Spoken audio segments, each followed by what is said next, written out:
अल्लामा इकबाल, जिन्हें अक्सर शायर मशरक़ कहा जाता है, एक गहरे फ़लसफ़ियाना शायर थे जिनकी उर्दू और फ़ारसी शायरी ने जनूबी एशिया के फ़िक्री और सक़ाफ़ती मंज़रनामे पर गहरा असर डाला, ख़ास तौर पर पाकिस्तान की तहरीक और मुस्लिम निशात सानिया को मुतासिर करने में अहम किरदार अदा किया, जो 20वीं सदी के अवाइल में रूनुमा हुई। 1877 में सियालकोट, बरतानवी हिंदुस्तान में पैदा होने वाले इकबाल की शायरी इब्तिदाई मजमूओं जैसे बांग दरा, मार्चिंग बेल की आवाज़ में रूमानवी और सूफियाना मौज़ूआत से शुरू हुई और फिर इनकलाबी और नज़रियाती अशार की तरफ मुंतकिल हो गई, जो खुदी, इत्तिहाद, इत्तिहाद और अमल को ज़ाती और इज्तिमाई ताकत के रास्तों के तौर पर जोर देती थी। उनकी फ़ारसी शाहकार जैसे शान कमील छुअर शुक्रलाव और तो यां घर दुमरत बेखुदी के रुमूज़ सूफी माबाद अलतबियात में गहराई से जाते हैं, जबकि मगरिबी मादियत और नौआबादियाती जबर की तनकीद करते हैं। मुसलमानों को अपनी रूहानी वरासत को दोबारा हासिल करने और इस्लामी उसूलों पर मबनी एक मुतहर्रिक शनाख्त कायम करने की तरगीब देते हैं।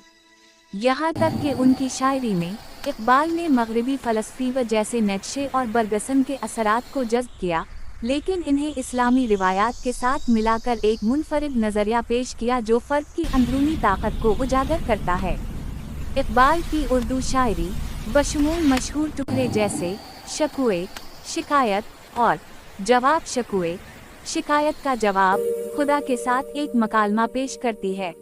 मुसलमानों की साबिक़ा शान वाव शौकत के ज़वाल पर अफसोस करती है और तालीम, साइंस और अखलाकी सालमियत के जरिए बहाली की कॉल देती है। शान कमील छुअर शुक्रलाव तो यां घर दुमरत मिलाकर आज़ादी, इंसाफ और इंसानी सलाहियतों के मौज़ूआत के साथ गूंजती है। उनकी शायरी में फितरत की अमीर अलामतों का इस्तेमाल, जैसे उक़ाब जो आरज़ू की अलामत है, पहाड़ जो इस्तेहकाम की नुमाइंदगी करते हैं, नौजवानों को अज़मत की तरफ मुतवज्जह करने के लिए इस्तेमाल किया गया, जैसा कि तराना मिली जमाअती तराना में देखा जा सकता है, जो पान इस्लामी यकजहती को फ़रोग़ देता है। इकबाल की शायरी महज जमालियाती नहीं है, ये जुमूद के ख़िलाफ़ एक बुलंद आवाज़ है, मशरक़ी रूहानियत और मग़रिबी अक़लियत के इम्तिज़ाज की वकालत करती है ताकि साम्राज्यवाद का मुकाबला किया जा सके और एक मुनसिफ़ाना मुआशरे को फ़रोग़ दिया जा सके, जो ज़र्ब कलीम मूसा की लाठी में वाज़ेह है, जहाँ वो समाजी मसाइल जैसे ख़वातीन के हुकूक़ और मुआशी इस्तेहसाल को मुखातिब करते हैं। उनकी अज़ीम तरीन तख़लीक़ जाबुदनामा, अबदी किताब, डानटे की डिवाइन काम्बी की तर्ज पर आसमानी सफ़र की दास्तान बयान करती है, तारीख़ी शख्सियात के साथ मकालमे के ज़रिए वजूदी सवालात और शायरी के इंसानी रहनुमाई में किरदार की तलाश करती है। यहाँ तक कि इनकी गज़लों में इकबाल रिवायती शक्लों को जदीद उजलत के साथ भरते हैं, गैर फ़ाल तकदीर परस्ती को मुस्तरद करते हुए फ़ाल ईमान की तरफ राग़िब करते हैं, जैसा कि लाइनों में खुदी को कर बुलंद इतना कि हर तकदीर से पहले खुदा बंदे से खुद पूछे बता तेरी रज़ा किया है। अपनी खुदी को इतना बुलंद करके हर तकदीर से पहले खुदा खुद बंदे से पूछे बता तेरी रज़ा किया है। अपनी पैदावार के ज़रिए जो 1 दर्जन से ज़्यादा किताबों पर मुहित है, इकबाल की शायरी ने न सिर्फ ऑल इंडिया मुस्लिम लीग को मुतहर्रिक किया बल्कि अदब, फ़लसफ़ा और सियासत में एक पायदार वरासत छोड़ी, जो मुस्लिम दुनिया भर में नस्लों को फ़िक्री आज़ादी और सक़ाफ़ती बहाली की तरफ मुतवज्जह करती है। पाकिस्तान के कौमी शायर के तौर पर उनकी हैसियत को मुस्तहकम करती है, जिनके अल्फाज तालीमी निसाब, कौमी तरानों और फ़लसफ़ियाना मुबाहसों में अब भी गूंजते हैं।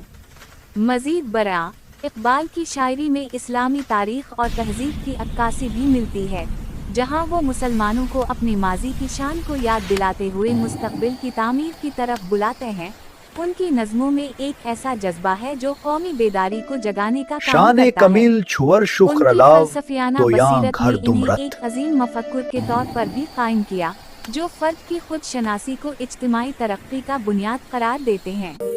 इकबाल की शायरी में औरतों की हैसियत, तालीम की अहमियत और समाजी इंसाफ जैसे मौज़ूआत भी शामिल हैं, जो उनकी दूर अंदेशी को ज़ाहिर करते हैं।